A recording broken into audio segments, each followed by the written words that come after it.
पहिला त म भिडियो सुरु गर्नुभन्दा पहिला हजुरहरूले आग्रह गर्न चाहेँ कि गलत कमेन्ट नलेखिदिनु होला। अनि मेरी छोरी 4.5 इयर्सको भयो कि, यानि कि 4 वर्ष र आधी। अनि उनलाई ब्याड टच र गुड टचको बारेमा सबै कुराहरू थाहा छ।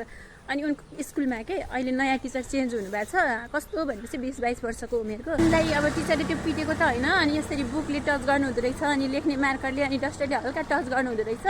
अनि उनलाई कति बेला लाग्दो रहेछ मायाले टच गरेको, अनि कति बेला लाग्दो रहेछ कि उनलाई ब्याड टच भनेर। के अब आजभोलिको बच्चाले त त्यो मोबाइल भिडियोहरू अनि स्कुलमा सिकेर पनि गुड टच र ब्याड टच गर्नु यति धेरै कन्फिडेन्ट लेभल छ।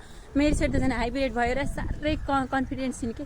अनि आज मैले स्कुलको इन्चार्ज अनि टिचरसँग यस्तो कुरा गरेको कि म्याम यस्तो यस्तो भइरहेको रहेछ, यस्तो गर्न नभन्नु है भनेर भनेको। अनि उहाँले नि सल्लाह सुझाव दिनुभयो होला, सायद अब कम हुन्छ होला। पिटेको चाहिँ होइन है, फेरि त्यो सानो दिमागमा उनलाई त्यस्तो असर परेको भनिरहेको हुन्छ कि। होइन त्यो त पिटेको होइन भन्दाखेरि होइन नि मामु ब्याड टच हो नि त्यो भनेर भनिरहेको हुन्छ।